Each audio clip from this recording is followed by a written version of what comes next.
Continuer avec la communication du Rav Ronchi Morozov qui s'est déplacé donc de Paris pour pouvoir nous adresser sa dracha. Je vous rappelle que Ronchi, de longues années de travail et d'études dans Paris et sa région, un travail excellent qui est fait parmi les étudiants. Et tout le Betrabat du 5e a une imprégnation actuelle avec une étude, un limoud, et qui est parrainé et qui est vérifié par le Rav Ronchi Morozov. Il va nous adresser sa dracha.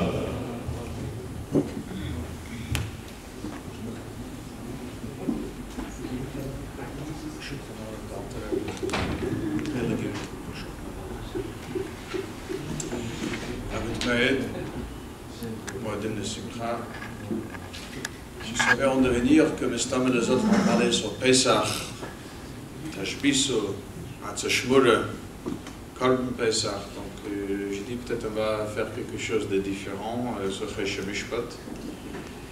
J'ai l'habitude plus d'étudier comme dans une yeshiva, c'est un peu moins d'Alacha mais plus dans le Gemara. Merci. Vous allez demander quel rapport entre Chel et Gimel, qui est Hilchos Pesach et Chel Mishpat. Bon. Te sagen toch een keer. Oké. Donc, Perek Amavkit, c'est un Perek que tous les jeunes ont déjà fait. Et pas tout au début, mais un peu plus loin. La flamme de Vav, Ahmed Aleph, un Gemara très connu, là aussi apporté dans d'autres Gemara, dans Babakam aussi. Shomer Shemassar le Shomer. Il y a un gardien. On lui a confié, on va dire une behema ou un autre objet pour garder. Donc il s'est engagé pour garder cette behema. Et Massar le chômeur, il a transmis à un autre chômeur. Oui, parce qu'il ne pouvait plus, c'était difficile. En tout cas, il a donné à un autre chômeur pour garder. Il y a quelque chose qui s'est passé. Et chez là, la question est, est-ce que cette première chômeur, lorsqu'il a donné à ce deuxième chômeur, et il y a quelque chose qui se passe chez le deuxième chômeur, est-ce qu'on peut maintenant tenir le premier chômeur responsable pour ce qui s'est passé chez le deuxième chômeur? Il y a un machlekes qui est connu. Rav, il dit Rav Amar Pater. Le premier chômeur est pas tout. Par contre, il y a Rav Yechanan, c'est comme ça, la halacha, Rav Yechanan, il dit Chayav. Non, le premier chômeur est Chayav. Il y a deux explications dans le Gemara. Le plus simple, on va dire, c'est celle d'Abaye, la première explication. Abaye, il dit, peu importe si le premier chômeur était Chinam, deuxième Sachar, ou si le premier Sachar, deuxième Chinam, c'est-à-dire s'il a augmenté dans le Shmira ou s'il a descendu dans le Shmira, ça ne change rien. Pour Rav, on n'est toujours pas tôt, parce qu'on peut dire qu'il a gardé quand même que Derech Hashem, lui, mais il n'a pas donné à quelqu'un qui n'est pas responsable. Rav Yechanan, par contre, pour lui, on est toujours Chaya parce que le Bailim, le propriétaire, peut toujours dire moi, je ne veux pas que mon picadon, le behema, l'occurrence, soit chez quelqu'un d'autre. J'ai confiance en toi, je l'ai donné à toi, ce n'est pas pour que tu le donnes à quelqu'un d'autre. À Kopanim, c'est machlekes yedua, Rav dit Potter, Rav Yechanan dit Chayav. On va essayer d'expliquer le shita de Rav qui dit Patur, même si encore une fois, ce n'est pas le maïsel, le halacha comme Rav Yechanan. Mais lorsqu'on apprend dans les yeshivas, c'est pas le maïs, c'est le pulpula. Alors on sait qu'il y a déjà deux shitot dans le Rishonim. Qu'est-ce que ça veut dire qu'il est potter?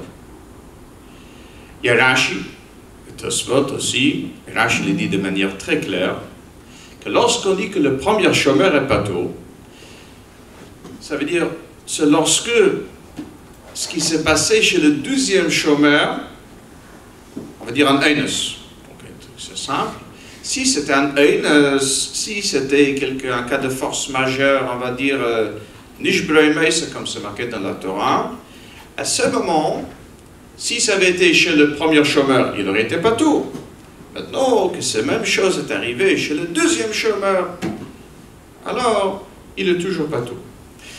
Mais si on va dire, si c'était par exemple un pshir, même un shemer chinam, et mechuyev lorsqu'il est poché b'shmirato. Si le deuxième chômeur était poché dans le shmir, il était fautif, il a laissé la porte grande ouverte, etc. À ce moment, on ne dit pas, ah non, Rav va dire patur. C'est pas que, peu importe ce qui s'est passé, même s'il était poché, une fois qu'il a donné au deuxième chômeur, il est patur. C'est pas ça. Le deuxième chômeur, c'est comme le premier chômeur. C'est-à-dire, pour Einsim, toujours patur, Shia, toujours Chayav, Gneva Vaved, bon, ça dépend si c'est un Shemer Chinam, Shemer Zach. Ça, c'est ce que dit Rashi, de manière claire, le Tosfot a priori tient ainsi comme ça. Lorsqu'on regarde dans le Ramban, ainsi que dans le Rashba, on voit que ce n'est pas tout à fait comme ça. Le Ramban dit clair, je n'ai pas toutes les choses de Rishonim devant moi, mais lui il dit qu'on n'est pas tout, même si le deuxième chômeur était un pocher. Il était pocher b'shmirasa, et donc même pas tout. Il dit par exemple, si ce n'est pas pocher b'shmirasa, il va plus loin encore. Il dit que si le deuxième chômeur ne veut pas payer, on ne revient pas voir le premier chômeur. Voilà. Une fois qu'il a été meisseur, il a transmis un deuxième chômeur, ce n'est plus la responsabilité du premier chômeur. Donc il y a deux chitotes. Rashi et Tosfos qui explique que chômeur, c'est le chômeur, potter, porav. Pourquoi potter, ça veut dire que le deuxième chômeur a la même responsabilité, le même chiyuv que le premier chômeur. Le Ramban et le Rashba expliquent que non. Qu'une fois qu'il a donné le deuxième chômeur, à ce moment, le premier chômeur est entièrement patur, et même si le deuxième chômeur était un peu cher, le premier chômeur reste patur. Comment expliquer cette machloket? Beaucoup d'Achronim l'expliquent avec un chkira qui est connu de Reb Chaim Brisker, de Hilchos Niske Mamen. Alors, il dit la chose suivante. Il y a deux façons qu'on peut comprendre cette ptour. On va dire, deux façons. Qu'est-ce que ça veut dire le gadr de shemer, shema sur le shemer? Un chômeur qui a transmis à un autre chômeur. On peut comprendre qu'une fois qu'il a donné un deuxième chômeur, le premier chômeur il n'est plus là. C'est-à-dire que maintenant, le bailim, ils n'ont plus affaire avec le premier chômeur, et maintenant, ils ont affaire directement avec le deuxième chômeur. C'est tout un shaila de shlichus, derech agav, lorsque shliach est ce shliach, si le premier n'est plus là, est-ce que, ici c'est pas shlichus, d'accord, c'est un chiyuv de shmira, alors le Chaim dit que lorsque le premier chômeur, selon Rav, lorsque le premier chômeur est dans le picot de notre deuxième chômeur, à ce moment, le premier chômeur est installé, qui n'est plus là. Ou, deuxième côté de Chkira, c'est juste la question de Tashlumim. Le Chiv Hashmira, c'est toujours sur le premier, mais le Chiv de Tashlumim va se transmettre, selon Ras, va se transmettre au deuxième chômeur. C'est-à-dire, ça passe toujours par le premier chômeur. C'est juste que le Chiv de Tashlumim maintenant est passé du premier au deuxième, mais ça passe par, c'est parce qu'il y a toujours le premier chômeur qui est là. Voilà.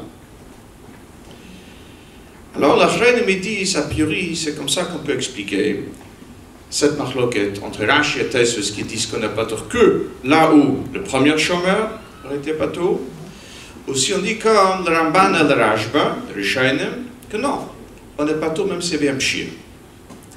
Selon Rashi et Tosfos, qu'on n'a pas tort que là où le premier chômeur aurait été pas tôt, c'est parce que le premier chômeur est toujours là. C'est juste que le Chiv Tashlumin, ça passe par lui, mais le Chiv Tashlumin maintenant était passé au deuxième chômeur. Donc, c'est comme le premier chômeur, ça n'a pas changé. Si par exemple le premier shomer c'est un shemer sacher, qui me fait begneve vavede, même si le deuxième il s'est engagé que c'était bechinam, donc un shmule, pas plus. S'il y avait gneve vavede, bien sûr qu'il doit payer. Là, on va dire que le premier shomer est chayav. Par contre, le Rishonim qui disent que peu importe ce qui s'est passé chez le deuxième shomer, et le premier shomer sera toujours potter, parce qu'il est dans le gamre. Et une fois que lui, il a donné le picodon, il a donné le deuxième shomer, il n'est plus là. Donc, peu importe si lui, il était le premier chinam ou sachar, ça ne change plus rien. Donc ça, c'est une explication que donne beaucoup d'achrenim sur cette explication, sur cette machlekes, pardon, entre Rashi et Tosfos, ou le Ramban et le Rashba. Seulement qu'il y a plusieurs questions qu'on peut demander sur cette explication-là. Si on va dépendre de machlekes Rashi et Tosfos et le Rishonim dans cette chkira de Reb Chaim. On va dire un, c'est Mikra, un, c'est Misvar, d'accord? C'est-à-dire un, c'est pas juste une question de Svar, l'autre c'est de l'Oshen de Ramban, de Rashba, a priori, ça pose une difficulté. Alors, Misvar, c'est une question qui demande, c'est pas le mien, c'est une question qui demande Reb Shimon Shkop. Il dit, depuis quand est-ce que quelqu'un peut être nistal, voilà? Il s'est engagé pour quelque chose, on sait que chaque fois qu'il y a un shibut, ce que celui envers on aime Shubot donné engagé, celui qui va mettre le Shibut. Donc si le Bailim, le propriétaire de cette Beheime, il est là, il dit écoute, je vais vous dispenser, vous n'êtes plus le Shubot à moi, très bien, c'est le Bailim qui peut le faire. Mais celui qui est Meshubot, que lui, il décide de ne plus être Meshubot, il va le transmettre à quelqu'un d'autre, c'est a priori un problème. Ça, c'est un shaila va de misvar. Après, il y a un autre shaila. Le Ramban, dans le même Ramban, sur le Gemara de Shemer Shema sur le Shemer. Il demande un shaila de Mishnah, qui est un peu avant cette sugya. Là-bas, c'est un cas d'un seicher. Un seicher, alors on dit qu'il a le din d'un Shemer Sacher, c'est un locataire. Le seicher qui a donné, il a prêté, un shayl, un emprunteur. Et si jamais il y avait un Eines, pas pendant le Melach, par le Melach évidemment, d'accord? Mais c'est que d'arc, d'accord? Si jamais chez le shayl il y avait un Eines, on sait que le shayl, il est chayav.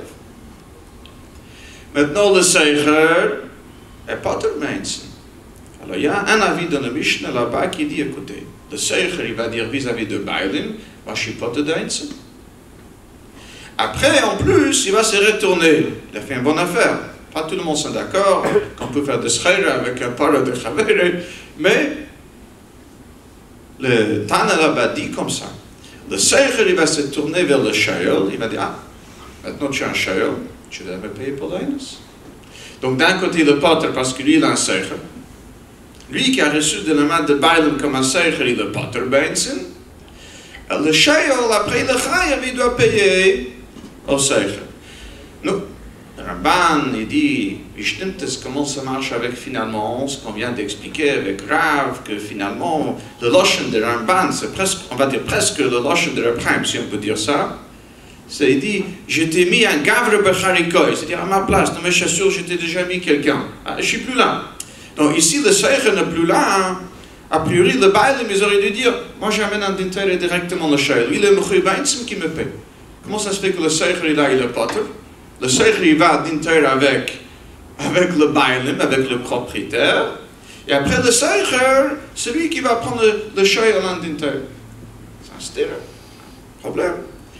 Alors le Ramban il dit un mot comme ça. Il dit, et là c'est là où on voit a priori qu'on ne peut pas expliquer le shit de ce Ramban, le Rashba, avec cette côté de Rkid de Reb Chaim. Qu'il est nostalgique le gars. Il dit non. Le Ramban il explique, il dit c'est comme il veut. Il est toujours là. Lorsque, comment on dit, ça lui arrange, d'accord? Lorsque celui arrange, comme dans le cas de Mishnah, le Seicher, il est là, il dit, tu ne peux pas dire la Baldvarim de Diat, tu ne peux pas dire que tu ne me connais pas. Vous m'avez confié à moi, j'étais le Seicher, j'ai un contrat avec vous, mais je suis là, je veux aller moi-même à Dintaire. Mais dit le Ramban, lorsqu'il veut, parce que celui arrange, il veut plutôt envoyer le Bailam vers le deuxième Shemer, il peut faire ça aussi. C'est-à-dire, finalement, on voit de Ramban qu'il faut repousser le Bailam vers le deuxième Shemer pour qu'il soit patou. C'est pas qu'il n'est plus là. Lorsqu'il dit que j'ai mis quelqu'un à ma place, c'est pas pour dire que lui n'est plus là. C'est plutôt pour dire que je peux me dispenser des tachloumen a priori. Des tachloumen a priori. Lorsque je te repousse vers le deuxième Shemer. Dans ce cas-là, a priori, pour Rashi et Tosfos, et pour le Ramban, c'est une question de tachloumen. Mais le premier Shemer est toujours là. Donc on va essayer d'expliquer quand même quel est le machlekes. En quoi ça dépend? Quel est le machlekes donc? Comment expliquer que pour Rashi et Tosfos, on ne potre que là où le premier Shomer est patou, et pour Ramban et le Rashba, on ne potre même, si c'était un pshia. Alors, lorsqu'on parle, ce chiyuv hashemrim, ça que le chiyuv hashem, le shemrim, le chiyuv betashlumin, on peut le comprendre de deux façons. Une façon, qui est un peu un chidouche, c'est pas de façon classique de l'expliquer, c'est chiyuv.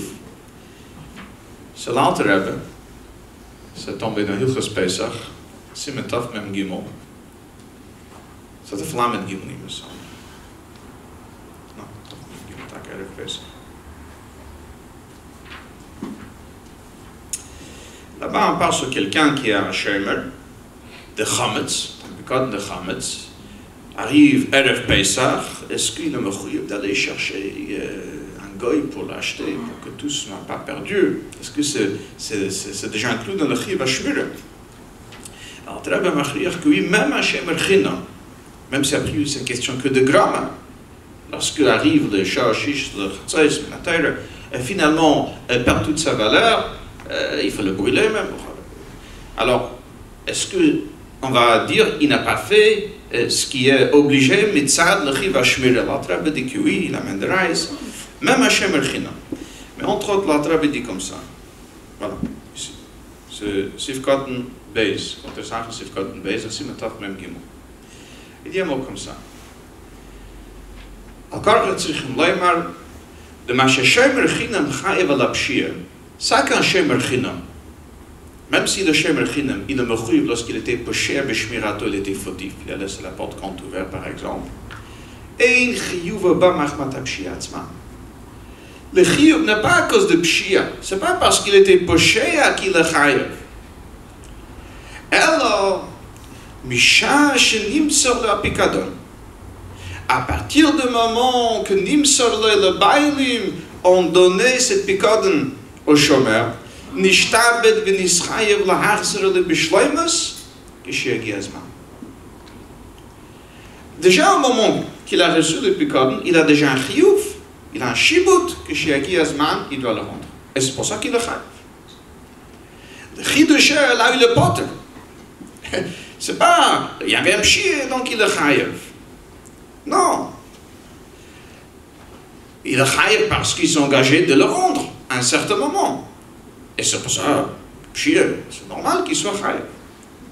Pourquoi des fois il le pote, des fois il le chayev? Il dit comme ça.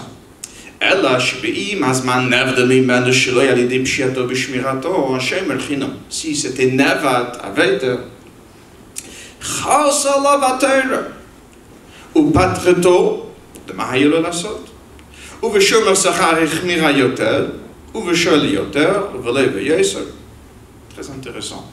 Le chiyuv pour tout le shemer c'est le même parce que lorsqu'il reçoit, il s'engage pour le rendre, le moment venu.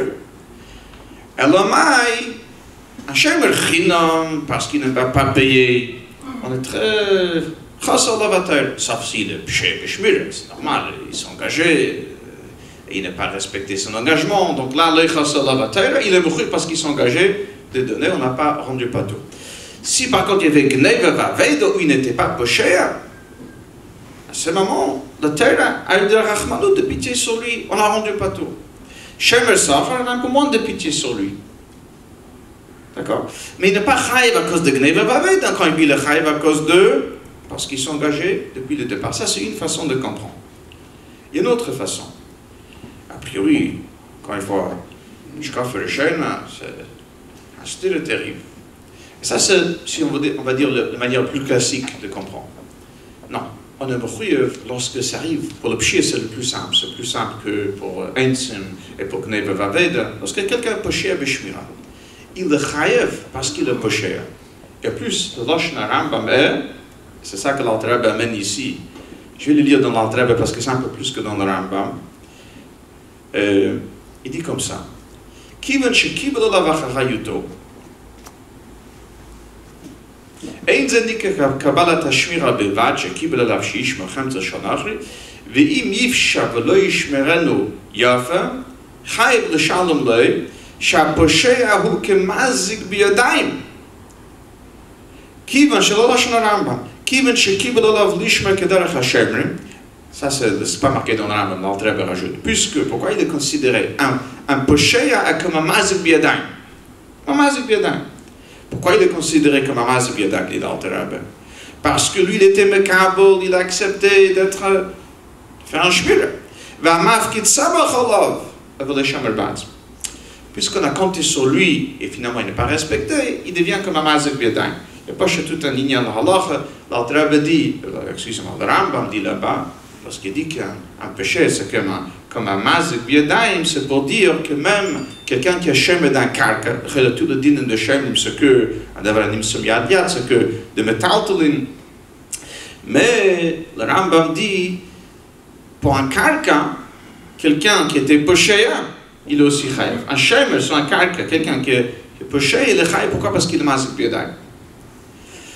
On peut dire, il dit ça que dans le din de shemer avec karka, parce qu'il n'y a pas d'autre raison pour être chayav, on va être chayav que pour le pshir, mais pshir b'shemrim, non. A priori, si l'Alter l'amène ici, même dans le din de shemer, donc a priori, il y a une raison d'être, on est chayav le shemer, même de metaltalin, à cause de, au moins dans le cas de pshir, parce qu'il est comme quelqu'un qui est mazik biadayim, comme s'il est actif. Hein. Ce n'est pas Stam qui n'a pas fait ça. Il a fait quelque chose en mazik biadayim.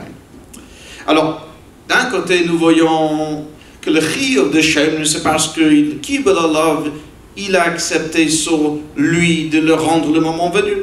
Donc, il a un chiyuv de le rendre, c'est pour ça qu'il est chayav. Sauf que dans certains cas, on ne le rend pas tout. De l'autre côté, on voit non, il est mechuyev au moment de pshir. Pourquoi? Parce que il est comme un mazik biadayim. C'est à cause de pshir qu'il est chayav, pas à cause de cet engagement depuis le début.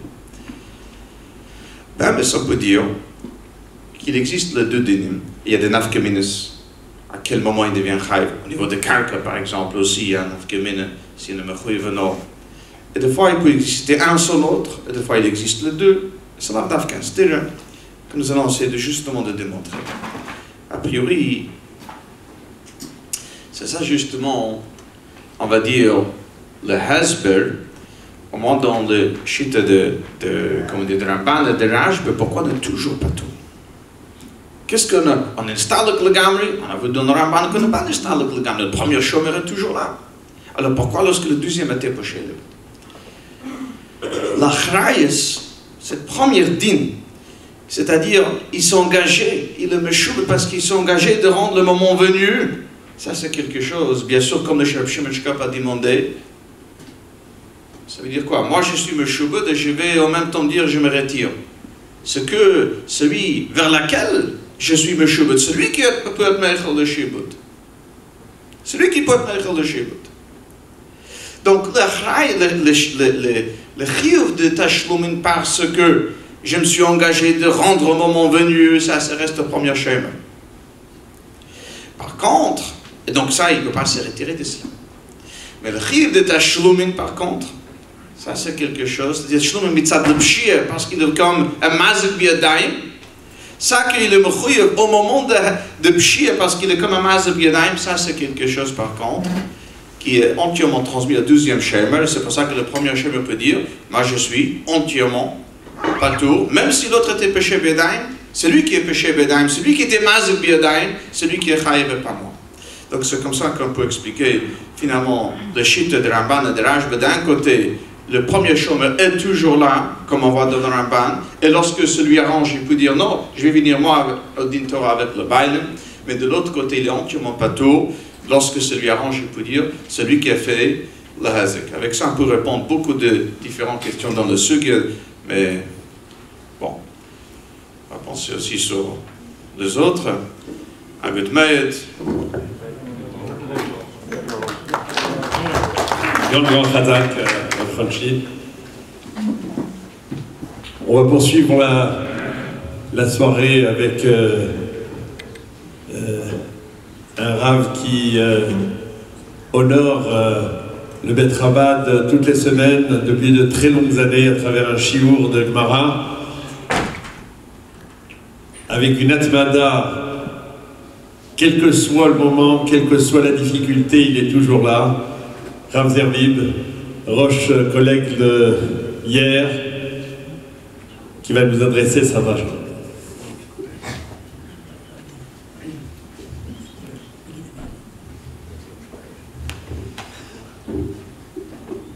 Moadim Simesipra, Ot Moed. J'ai un peu pitié de vous. Tout ce que j'ai jamais écouté, là, après tout ce qu'on a écouté, c'était ardu, hein, c'était ardu.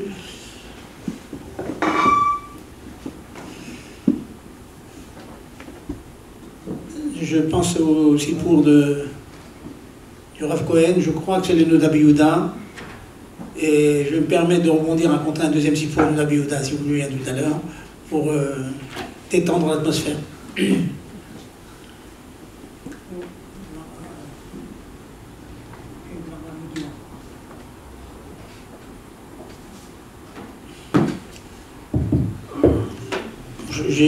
Je vais vous apporter un sujet halachique moins ardu que celui de Rav Morozov, qui est le suivant. J'ai eu l'occasion de traiter avec certains d'entre vous, l'avant-dernier shiur, je crois, du jeudi avant Pessah, qui fait appel à deux notions qui sont intéressantes, sont très très émincées. C'est le concept de mitzvot tzrichot kavana. Qu'est-ce que ça veut dire mitzvot tzrichot kavana? Ça veut dire la chose suivante. Il y a une discussion dans la Gemara, dans le Shulchan Aruch, des Shittot sont ramenés. Est-ce qu'on est quitte d'une mitzvah lorsqu'on accomplit cette mitzvah sans avoir conscience qu'on fait une mitzvah tachem? Je ne parle pas des kavanot amukot, kavanat alev, kavanat chassidiot, je ne parle pas de ça. Avoir conscience que je fais une mitzvah tachem. Prenons un exemple. On fait Miftsaïm, on essaie de faire Arba'a minime à un juif. On sait qu'il est têtu, souvent il refuse. Alors on lui demande gentiment, excusez-moi, je suis fatigué, tu ne veux pas me tenir les Arba'a minime comme ça? Et bon, ben, c'est casse la tienne, il vous attrape les Arba'a minime, vous les rend, est-ce qu'il les quitte? Non. Beaucoup de cas comme ça.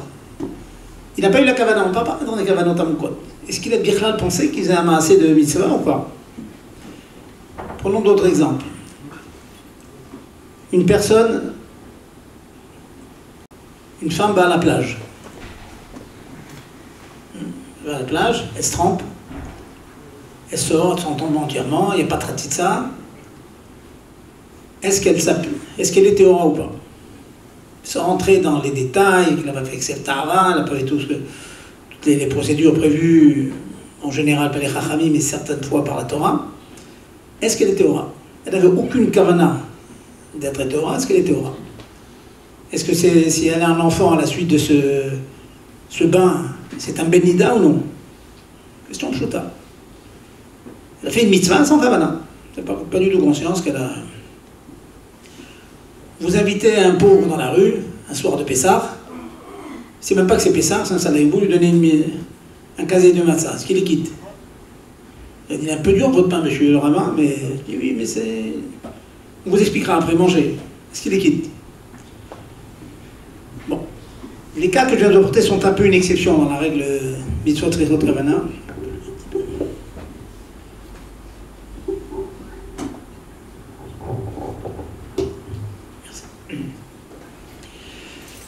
Sur ce point, ce concept que j'expose maintenant, il y a une marloquette dans les Rishonim, dans le Shulchan Aruch, Siman Samer au Rachaim, le Mechaber apporte de Shitot, le Morzaken apporte de Shitot. Mechaber dit Yesh Omrim mitzvot tzrichot kavana, Yesh Omrim en tzrichot kavana. Vous connaissez le klal dans le Mechaber, Yesh veyesh, alacha ki yesh batra. En général, des exceptions, mais ça marche comme ça en général. Donc je ne sais pas si j'ai dit dans le bon ordre, mais le premier c'est En Sarir, le deuxième c'est Sarir, donc alacha ki yesh batra. Donc alacha c'est mitzvot tzrichot kavana. En tout cas, mitzvot d'Oraita. Mitzvot des Rabbanan, il y a aussi une sous-marloquette là-dessus, certains disent oui, certains disent non. En général, c'est Mekoubal que les mitzvot des Rabbanan, en tzrichot kavana. Pas besoin de la kavana. Encore une fois, je parle de la kavana à la tzet. Avoir conscience qu'on fait une mitzvah. Regarde, j'ai un gendre chez Eri qui a écrit un livre où il fait le compte de tous les actes que l'on fait qui sont des mitzvot d'Oraita. Pourquoi? Parce qu'il dit il y a beaucoup de gens qui font des mitzvot, ils ne savent pas que c'est des mitzvot d'Oraita, donc ils ne sont pas quittés. Très fort. Si vous croyez que c'est un minak devim, c'est mitzvot d'Atora, vous n'êtes pas quitte. C'est terrible. Donc ça l'angoisse beaucoup, il écrit beaucoup là-dessus. Vous voyez, c'est... Et à la limite, quelquefois, le fait de faire une mitzvah à quelqu'un qui est au courant de rien, vous rencontrez quelqu'un dans la rue, vous mettez des tefilines par exemple. S'il comprend, lui, c'est d'Oraita et Rabbanan, dans ce cas-là, il est au courant, ni des Oraita, ni des Rabbanan, ni des Nagrivi, ni des Rabbanan, il ne connaît rien de tout ça. Il est quitte. Pourquoi il est quitte? Parce que quand vous lui mettez des tefilines, vous avez une tête de rabbin, c'est un acte religieux. Donc il ne rentre pas dans les chiloukim. C'est un acte religieux. Mais si quelqu'un il vous dit, dans sa tête, il dit, un lamdan, il dit, je ne suis pas sûr qu'on est quitte des Oraita si on n'a pas les mains nekiot. Il y a un tzad qui n'est pas quitte. Il pense qu'on ne fait pas la mitzvah d'Oraita, mais il n'est pas quitte celui-là. Bon, Kaina avec Kaina, on peut beaucoup réfléchir sur voilà les conséquences. Ce n'est pas le hikar du point que je veux dire ce soir, mais juste pour rappeler ce concept de tzrichot mitzvot tzrichot kavana. La kamina de cela, imaginez que vous invitiez du monde à manger de la matzah le soir de Pessah. Et puis, venez, on va raconter beaucoup d'histoires. Il y a quelqu'un, un Israélien, qui est très très loin de la Torah pour l'instant, en attendant qu'il passe quelques années avec nous. Il vient des kibbutzim profonds. Et on commence à raconter des sipourim de Pessah, la sortie d'Égypte et tout. Il est bien pas au courant du tout, que la mitzvah de Magid, c'est mitzvah d'Oraita. Il n'est pas qui, très vrai. Il va sortir de chez lui et dire ah, j'ai rencontré des barbus très sympathiques, c'est la première fois. Mais ils ont raconté plein d'histoires, mais il n'est pas du tout au courant qu'il a fait une mitzvah d'Oraita de Magid. Alors vous savez que le soir de Pessah, il y a 2 mitzvahs d'Oraita de nos jours, qui sont Achilat Matzah et Magid. Ce sont les 2 mitzvahs d'Oraita qui nous restent. Autrefois, il y avait le Pessah, il y avait le Maror. Donc c'est... Pour nous, on va dire c'est une grande mitzvah, c'est un grand chiyuv, dans Mifta Imprevri. Quand vous faites faire une mitzvah d'Oraita à quelqu'un, il faut dire tu fais une mitzvah d'Oraita, tu viens dans la tête. Vous l'invitez chez vous, il mange la matzah. Dans la matzah, il y a encore une discussion. Le Shulchan Aruch retient que dans la matzah, même si on n'a pas de kavana, la tête, on est quitte quand même. Si on est conscient qu'on est en train de manger la matzah quand même, parce que c'est une mitzvah où on assimile un aliment. Mitzvah qui est beikar, de manger quelque chose. C'est vrai aussi, je vous donne la maskana halachik rapidement, c'est que c'est vrai aussi pour le mikvé. Mais car halakha, on sait qu'une personne qui va au mikvé sans être au courant, qui fait une mitzvah, il est 8 tao. Comme ça, d'un Shulchan Aruch. Mishawa rapporte, il y a des chodkim, il est mahmid achatchila, aval. Ikar halakha, mechaber rama, rov poskim disent qu'on est quitte pour la mitzvah de Tvila. S'il y a une dame qui refuse d'aller au mikvé, elle est à côté de... Elle a une amie qui est à côté du mikvé, elle la pousse un peu, ça marche. Bon, je ne préconise pas de violence, Shalom, mais vous avez compris, ça marche.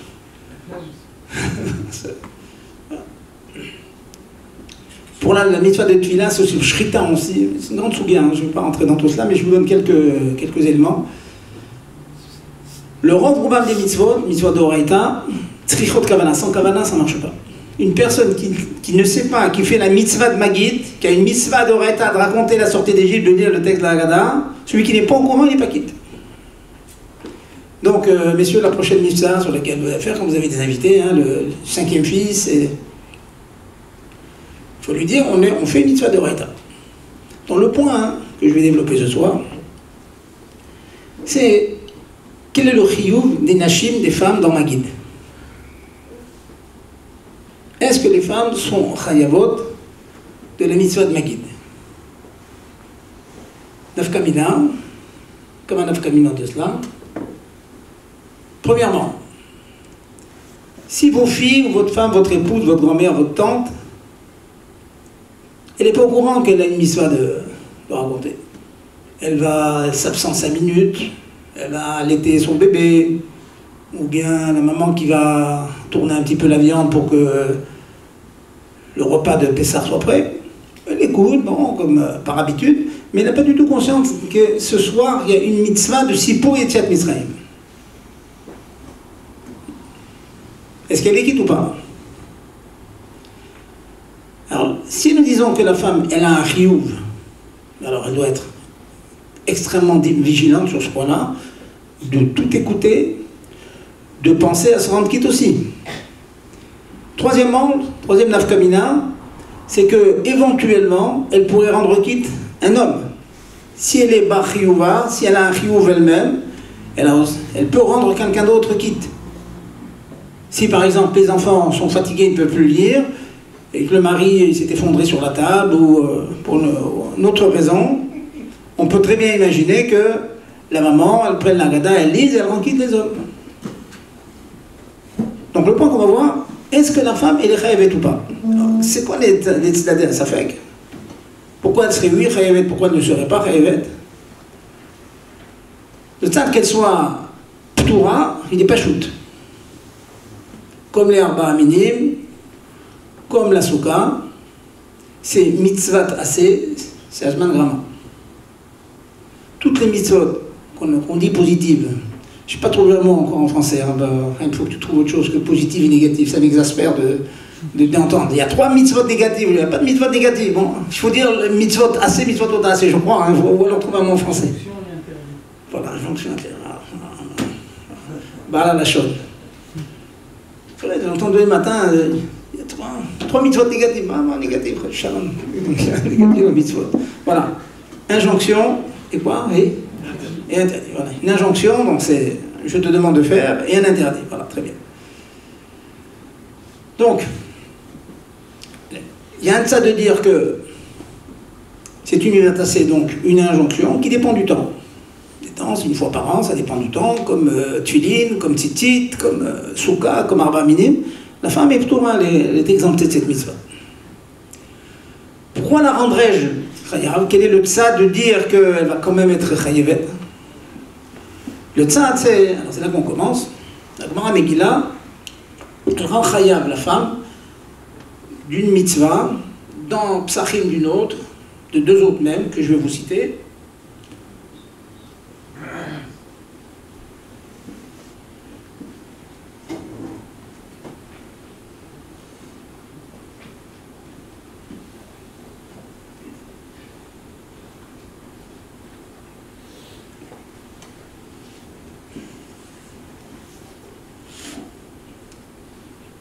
Donc là, on dit la chose suivante. Amar B'Yoshua ben Levi, Nashim Chayabot B'Mikra Megillah. Les femmes, malgré le fait que lire la Megillah c'est une mitzvah assez, Shazman Grama, c'est une mitzvah positive qui dépend du temps, les femmes sont Chayabot. Pourquoi? Chez Af En Ayou B'Otor Nes. Parce qu'elles étaient partie prenante dans le Nes. Le Wadin dans Hanouka, Wadin dans les Arba Kosot. ça c'est dans la Gemara Psachim, que la Gemara ajoute le même lachon qu'ici. Les femmes sont chayavot de 3 mitzvot, qui sont Hanouka, Purim et Arba Kosot. Pourquoi? Parce qu'elles étaient auto-anes. Elles ont participé au Nes. Qu'est-ce que ça veut dire, elles ont participé au Nes? Les Machloket Rishonim, Rashbam, Lori. Bekitsour, il y a un pshat que Ayoub auto-anes, ça veut dire que En Garmou est un Nes. Elles ont été les instigatrices du Nes. Purim, c'est Esther. Hanouka, c'est l'histoire de Yehudit. Dans la sortie d'Égypte, Bisrout, Nashim, Tzidkaniot, Nigelu, Avotenu. Elles étaient pas seulement partie prenante, elles étaient les causes, le gorem du Nes. Ça, c'est un pshat. Vous allez voir on va voir, si on a le temps, si vous avez la force, on verra de nafkaminot entre les deux timings qu'on va dire, et le rabat atalia qu'on va trouver sur cela. Une deuxième raison, soit pour une question sur le... Il dit non, c'est pas ça la raison. La raison, c'est parce que elles ont participé au NES, ça veut dire qu'elles étaient victimes autant que les hommes. Au niveau de Hanouka, elles étaient victimes. Vous connaissez la Gemara dans tout votre qui dit que il y avait des xérotes contre les femmes terribles. Donc, c'était partie prenante dans les xérotes contre les Yehudim. Bon, Aman en voulait au corps des Yehudim, femmes et hommes et femmes, qui est doigt. Donc, deuxième chat que Ayoub Otohanes, ça veut dire qu'elles étaient victimes comme les hommes, et donc comme elles ont été sauvées. Pareil aussi pour la sortie d'Égypte, elles étaient victimes aussi comme les hommes, peut-être moins, mais elles étaient aussi victimes comme les hommes. Donc, elles sont chayavot des Arba Kosot. Voilà ce que nous dit donc la Gemara. On a plusieurs mitzvot qui sont des mitzvot assez shman garma, qui sont des exceptions par rapport à la règle générale, qui devrait les exempter. Pourquoi? Parce que Ayoub Otohanes. Maintenant, cette svara de Ayoub Otohanes, est-ce que c'est une svara mechoudéchet que les chachamim, que les chazal ont dit pour rendre à de certaines mitzvot perabanan, ou c'est une mitzvah qui a le koach d'être mechadesh une mitzvah de oraita? Ça veut dire quoi? Dans les 3 exemples que j'ai cités, ce sont 3 exemples de mitzvot des Rabbanan. Purim, Hanouka et Arba Kosot. Est-ce que même dans les mitzvot de Horaïta, on va dire pareil? Et donc, est-ce que même dans la mitzvah de Magid, qui est une mitzvah de Horaïta pour les hommes, est-ce que l'on va dire que puisque les femmes, Ayoub ou Otohanes, elles sont chayavot de Magid ou pas? Avec toutes les conséquences que je viens de citer. Est-ce que la maman elle peut rendre qui ses enfants? Est-ce qu'elle doit avoir la kavana d'être quitte, etc. Il y a des conséquences très très pratiques, très concrètes.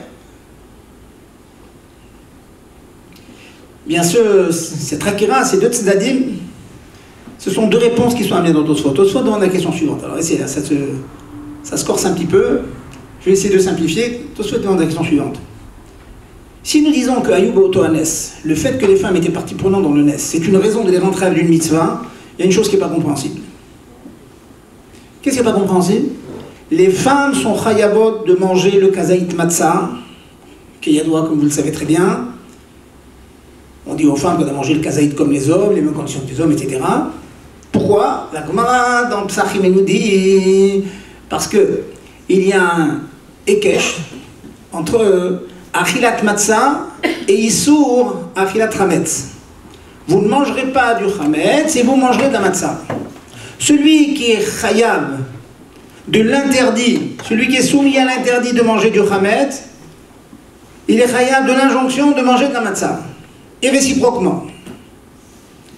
Donc, la Gemara apporte le limoud, prenez le Shulchan Aruch, prenez Admor Zaken, il l'explique longuement, les femmes sont chayavot de manger de la matzah, parce que de même qu'elles ont l'obligation de ne pas manger du chametz, elles ont l'obligation de manger de la matzah. C'est le même limoud, c'est intéressant de savoir, messieurs, c'est le même limoud, le même type de limoud qui rend chayav la femme de Kiddush. Vous savez que les femmes sont chayavot de Kiddush. Kiddush, c'est une mitzvah tassée. Mitzvah tassée, shazman grama. Elles devraient être pturot. Malgré tout, nous disons qu'elles sont chayavot, pourquoi? Parce que on fait le même ékesh aussi, La Torah, elle met la mitzvah assez à côté de la mitzvah assez, de la même manière que les femmes sont chayavot des interdits, des tal melachot, des 39 melachot. De la même manière, elles ont l'obligation d'être mégadèches le jour, de dire le kiddush. Donc les mamans peuvent rendre quitte leurs enfants garçons.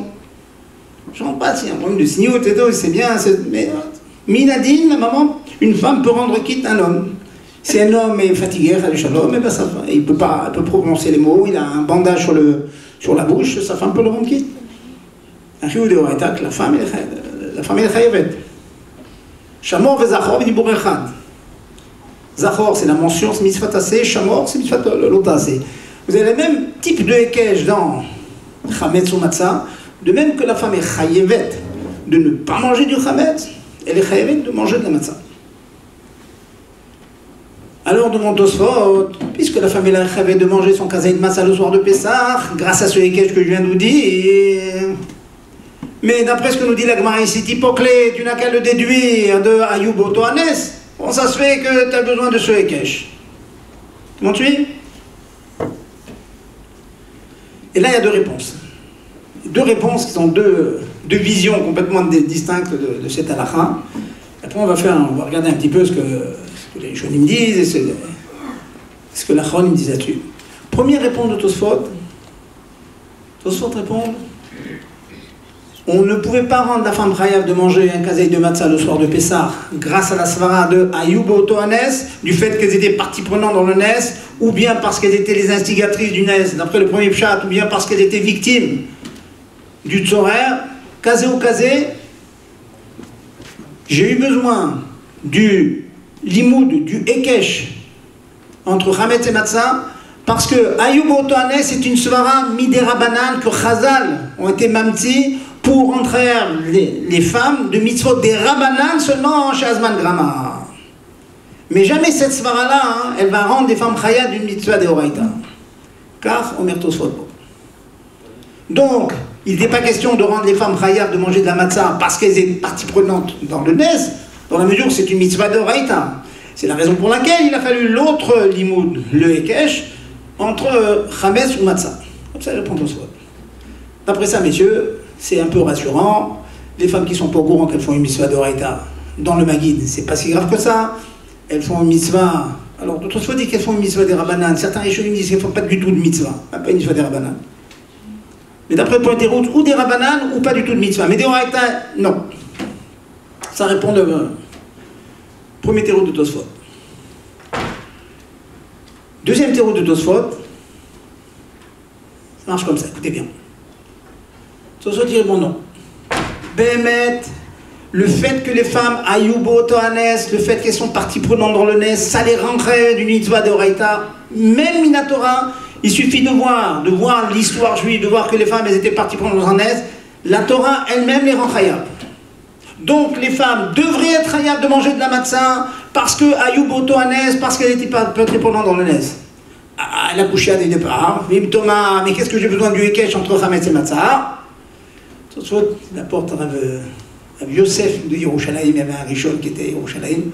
Yosef de Yerushalayim, il dit pourquoi on a eu besoin du hekesh?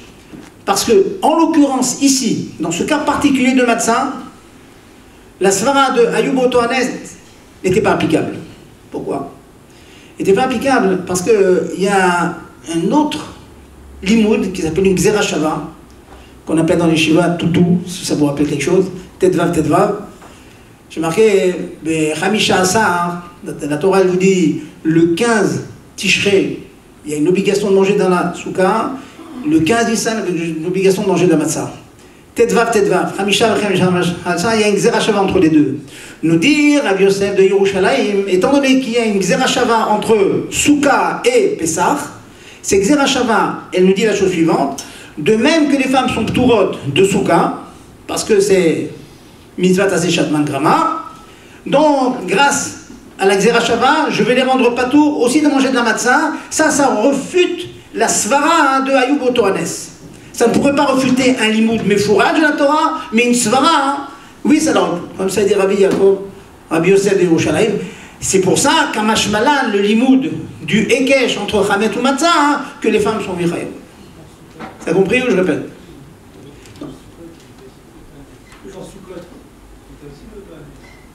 Ah, demande à Yuboto Hanes, c'est une bonne question ça. Bon, pourquoi je dis pas Yuboto Hanes, et donc c'est une exception par rapport à la...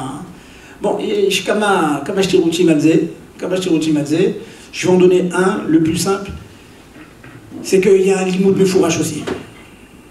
C'est Kol Ezra B'Israël, Kol Ezra sont masculins. C'est bien pour les Nashim.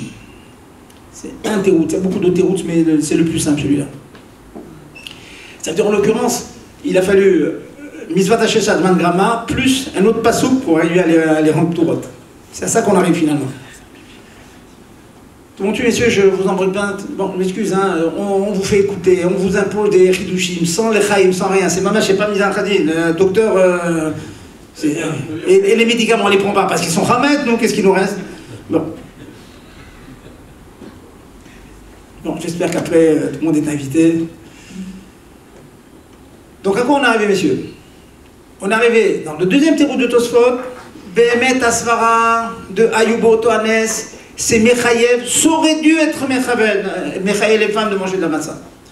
Pourquoi en l'occurrence il y a eu besoin d'un autre limoud, qui est le Hekesh? Tout simplement parce que j'étais empêché par cette fameuse Gzerashava qui compare, hein, qui égalise Souka avec Pessah.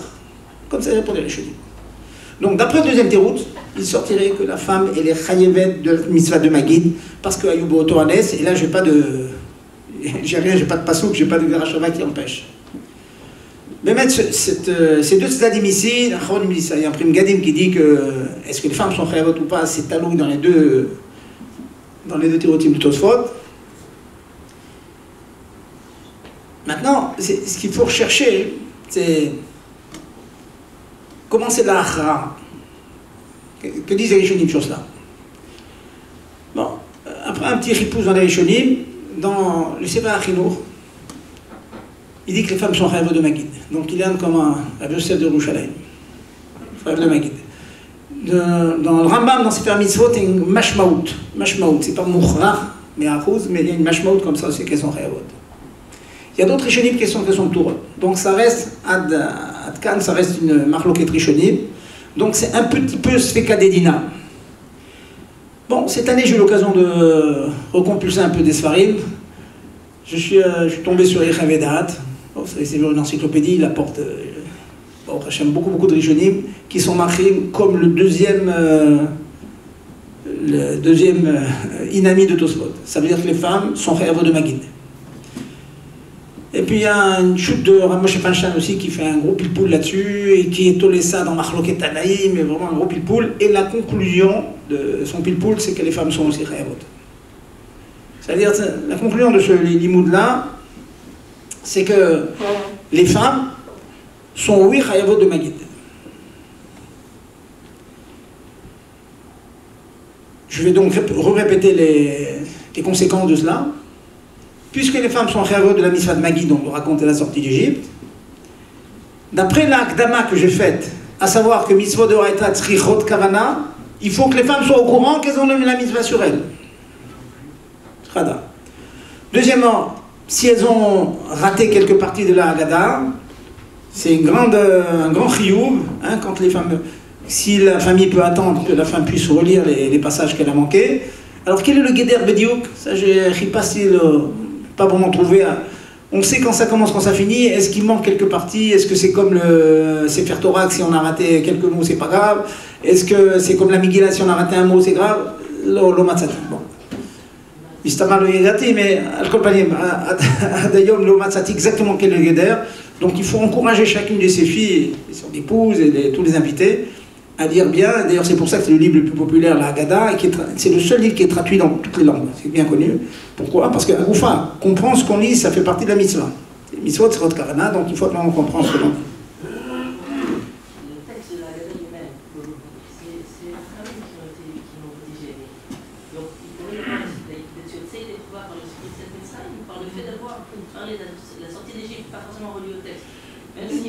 J'entends ce que vous dites, mais vous savez très bien, on dit Kol Michel en marche, le Shabbarim. Est-ce qu'il y a des choses qui sont les couverts ou pas? Je ne dis pas s'il manque un mot à Rami Ovedavi, mais on peut imaginer qu'il y a à Rami Ovedavi, si on connaît le sens profond de ce que ça veut dire, d'après Pimutaïnianim, si tu n'as pas compris ce que ça veut dire, tu n'as rien compris à la Haggadah. Donc c'est pour ça que je dis, c'est difficile de savoir exactement le guéder. On ne sait pas exactement le guéder. On sait que dans chaque petit keta, même le keta où on fait le cheshbon des makot, on se demande Ma'inav Kamina Ma'ikam Ashvalan. Regardez un petit peu dans les Sfarim, dans l'Arsidout, allonge là-dessus, le Maharal de Prade, on parle beaucoup de ça. Il y a des kavanot à Moukot dedans. Donc dire que si on le loupe, le cheshbon de 3x4, etc., c'est pas grave. Qui est capable de dire ça? Donc dans le doute, au moins se fait cadeau Raïta. Voilà donc la conclusion.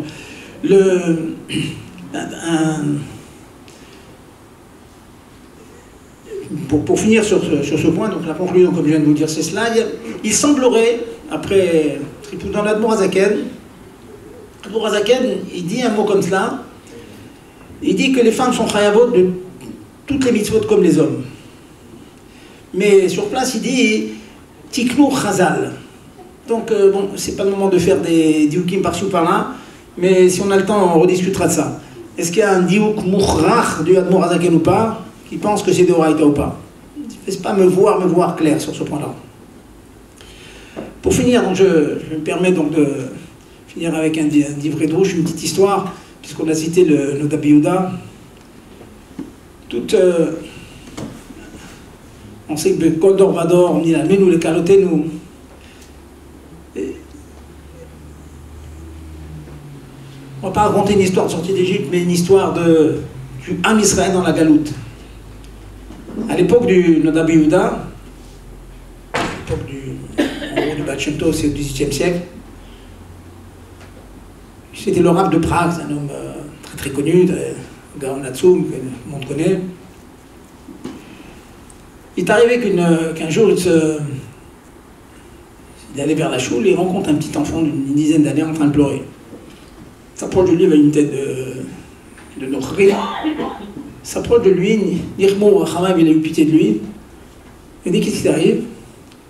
Alors il dit: Rabbi, je suis presque en danger. Pourquoi? Qu'est-ce qui t'arrive? Je travaille chez le boulanger principal de la ville de Prague. Je suis malheureusement orphelin, il m'a accueilli, donc je suis obligé d'obéir à tout ce qu'il me demande et il m'oblige à vendre toute sa production de pain tous les jours. Non. Il dit: c'est très très difficile pour moi. Et aujourd'hui, j'ai réussi à tout vendre. Non, alors quel est ton problème? Il dit: j'ai perdu la somme d'argent que j'ai recueillie pour la vente de tous les pains. C'est une grosse somme, à l'époque c'était gros. Et je sais qu'il va me battre jusqu'à me sortir du sang, donc j'ai très peur de rentrer. D'un autre côté, fuir à l'âge que j'ai, je ne peux pas vivre, subvenir à mes besoins tout seul, donc je suis obligé de... Rabbi Yehuda a dit: attends-moi un petit peu, il rentre chez lui. Il dit: quelle est la somme de la vente de tout le pain? Il donne la somme, il rentre chez lui, il amène la somme demandée et il lui ajoute une belle pièce. Il dit: voilà, ça c'est pour t'habiller, t'acheter autre chose que les haillons desquels tu es vêtu et que tu puisses manger un peu. Il lui donne, le petit enfant le regarde comme ça, éberlué, il dit: merci, merci Rabbi, merci. Il s'en va. Quelques mois après, on s'approchait de Pessah, marqué dans le livre c'est une histoire connue, ce que je vous raconte. Une histoire très connue. C'était quelques jours de Pessah, quelqu'un vient frapper à la porte du Rabbi Yehuda, il ouvre la porte et il voit un jeune homme qui était plus un régaillardi qu'il y a quelques mois auparavant. Il dit: ah, mais bonjour, tu viens me dire bonjour. Il dit: ah, vous me reconnaissez, Rabbi? Bien sûr, je te reconnais, tu étais tellement en train de pleurer là il y a quelques mois et tout. Comment vas-tu? Il dit: ça va, pour moi ça va, pour moi ça va. Mais pour vous, ça risque de moins bien aller. Il dit: bon, qu'est-ce qui se passe? Il dit: c'est bon, rentrez chez vous. Il rentre chez lui et il dit: voilà, le Koumar, le Koumar de la région, c'était un Soni Israël, comme c'était fréquent. C'était un Soni Israël, il avait réuni l'ensemble de tous les boulangers de Prague et qui avaient l'habitude de vendre tout leur pain à Chon Shel Pessah aux Juifs. Il avait décidé de mettre du poison dans ce pain. Si on va exterminer toute la population de Prague des Juifs, il y avait une très très très très grosse Keïla. Il dit: surtout arrangez-vous pour que personne ne sache que vous êtes au courant, sinon, s'ils savent que c'est moi, c'est ma mort. Donc je vous fais confiance, arrangez-vous comme vous voulez, moi je vous mets au courant. Et le petit enfant s'en va. Et avant, il lui dit, ils sont retournés à lui, il dit: Je ne vous dirai jamais le jour où, dans l'état dans lequel j'étais, vous êtes venu m'avoir sauvé. C'est pour ça que j'ai pris ce danger, je me suis mis en danger pour venir vous le dire. Le petit enfant le dit. Rabbi Yehuda réfléchit, et le lendemain, il demande à son shamash de prévenir tous les shlichei tzibour de toutes les choules, petites choules de Prague, de venir, d'amener toute la Keïla dans la grande choule de Prague. Et là, il fait une dracha, il dit, écoutez, vous savez qu'en général, c'est moi qui fais les comptes des fêtes, je me suis trompé dans le compte des fêtes en début d'année. Hein? Je suis trompé. Dans Kiddush HaChodem, je me suis trompé, c'est lui qui faisait des comptes. Il n'y avait pas les calendriers, il n'y avait pas Internet à l'époque, hein, messieurs, donc c'était le Rav qui faisait tous les comptes. Avec le tour et tout, c'est compliqué. Et alors, il dit, c'est un jour plus tard. Bon, c'est pas grave, on a fait les deux, c'est un jour plus tard. Bon, c'est un jour plus tard. Alors qu'est-ce qu'on fait? Eh ben, c'est un jour plus tard, on va faire Chodje Pessah un jour plus tard, ou le faire lundi, on fera mardi, on va faire un jour plus tard, tant pis, ça arrive. Shkiot Miyamin, Ministarot Nakeni, non, uniquement, je ne peux rien faire. Bon. Sur notre fête, les goyim, les boulangers, prennent connaissance du maasé, ils commencent à entendre une colère, c'est pas possible. Ils vont pas nous faire ça. C'était la plus grosse recette,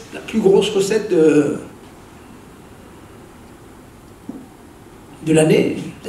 Agave, ça fait pas partie de l'histoire, une petite parenthèse, il y a un shliach qui m'a appelé quelque temps, il m'a dit ça fait des années que Erev Pessah, je commande 200 pains pour un pré-Pessah. Je lui ai dit, bon, alors, pourquoi tu m'appelles?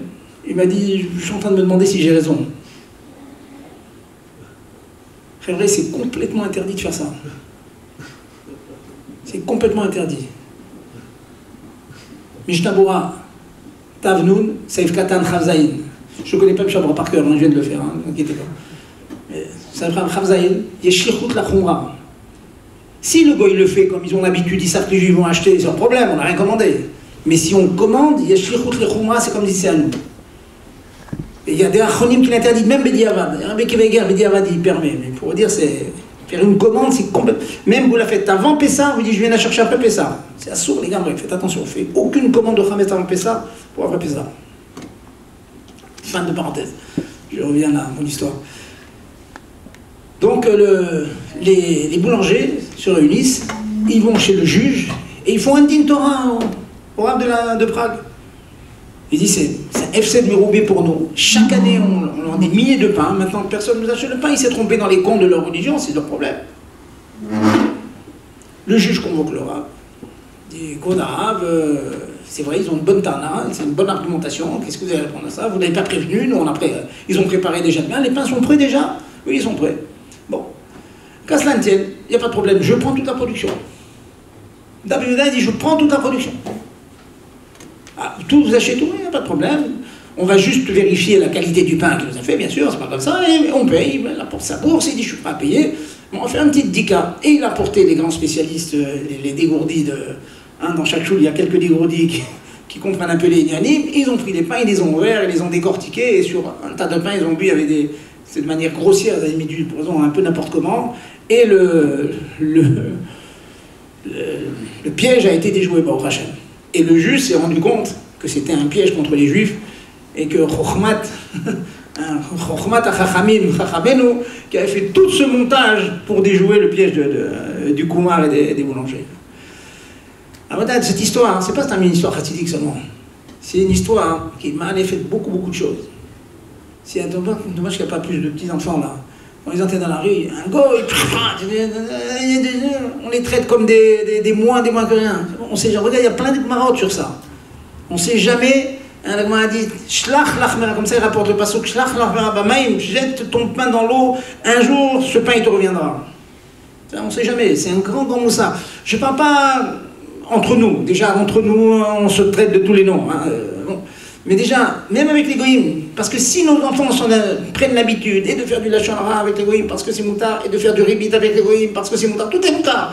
Et donc on prend des mauvaises midotes, une fois qu'elles sont nichrechet en eau, elles vont irradier avec nos frères, c'est ça le problème.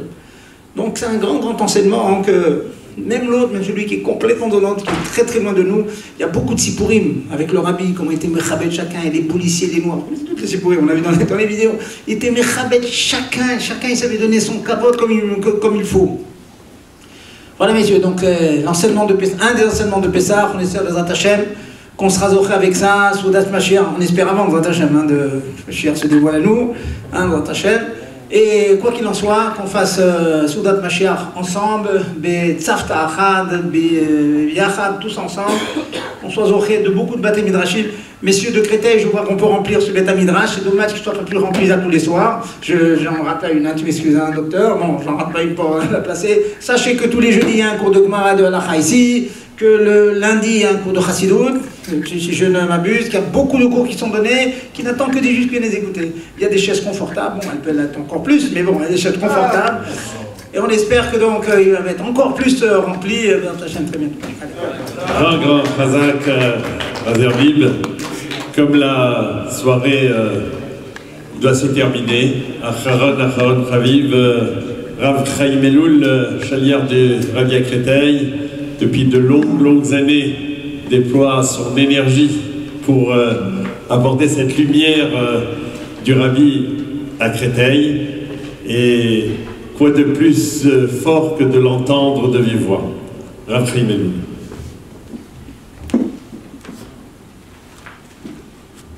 Je voudrais d'abord vous remercier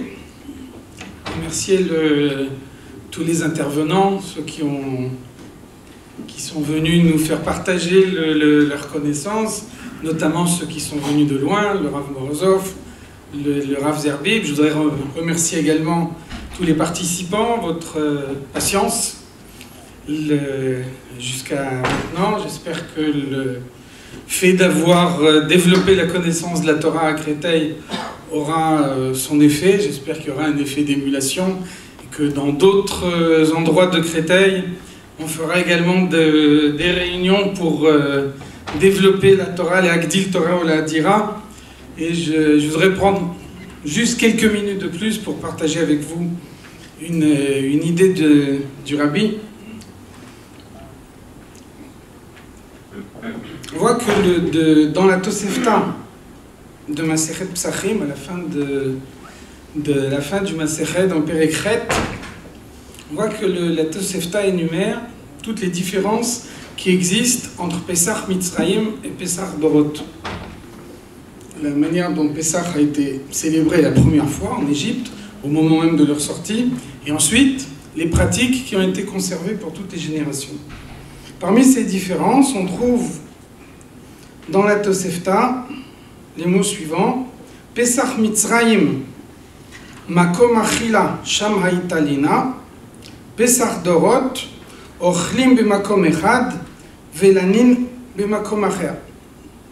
En Égypte, lorsque ils ont sacrifié le Korban Pessah, ils ont mangé le Korban Pessah chez eux à la maison, ils n'avaient pas le droit de sortir de la maison.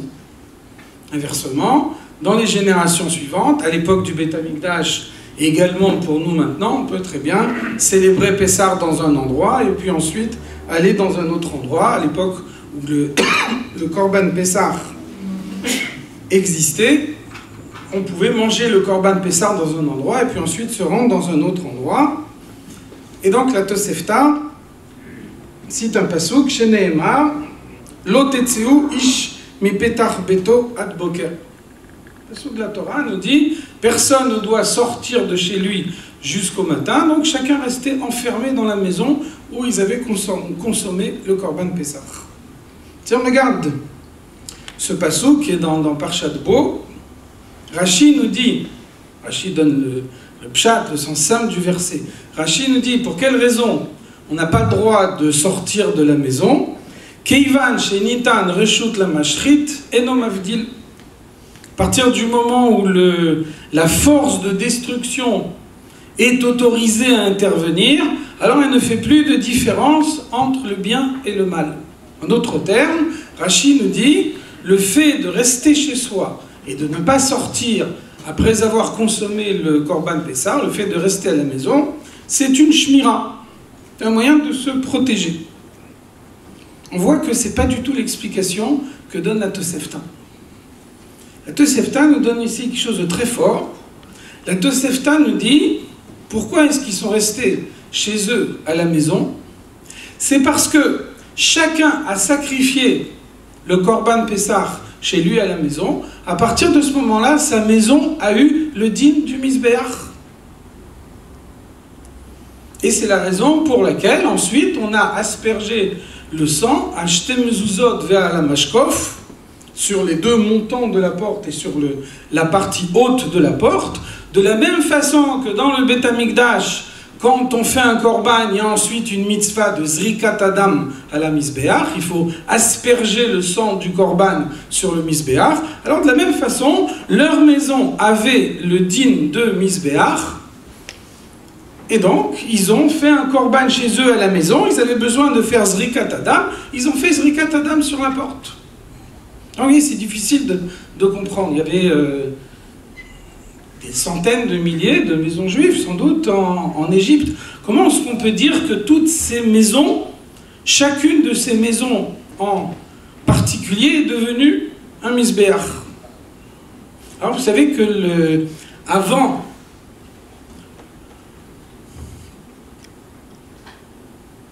l'édification du Beth Amikdash, on pouvait faire des korbanot partout. Il y avait des bamot, Bamaktana, qui étaient bâtis dans toutes les villes, dans n'importe quel endroit il y avait des juifs qui habitaient, donc on avait le droit de faire un korban sur Bamaktana. À partir du moment où le Beth Amikdash a été construit, Issour Bamot, toutes les bamot ont été interdites. Donc on pourrait penser finalement, peut-être que quand la Tosefta nous dit que chaque maison juive en Égypte était comparable à un misbéach, peut-être qu'en fait, elle le compare à une bama. Cette explication ne tient pas, tout simplement parce qu'on voit que la halakha nous dit que quand quelqu'un a fait un korban à Yerushalayim, au Beth Amikdash, alors il était obligé de passer la nuit à Yerushalayim. Et on ne voit pas la même halakha pour une bama. Vous pouvez très bien faire un korban sur une bama et puis ensuite aller passer la nuit ailleurs.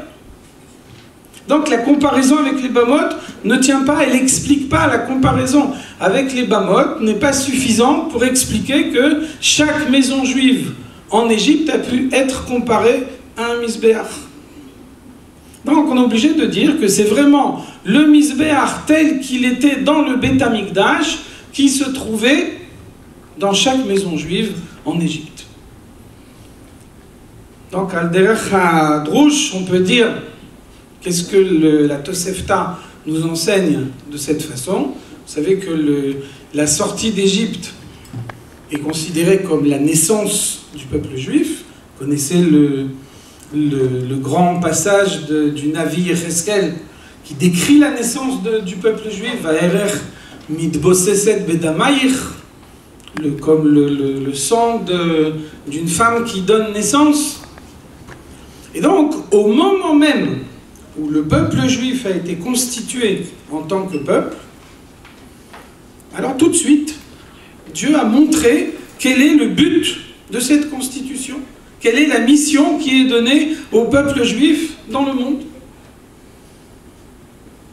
Le pasuk nous dit Ve'asuli migdash ve'shachanti betocham, et donc tout de suite, les Chachamim nous disent Betocho lo ne'emar, et là betocham betoch kol echad ve'echad.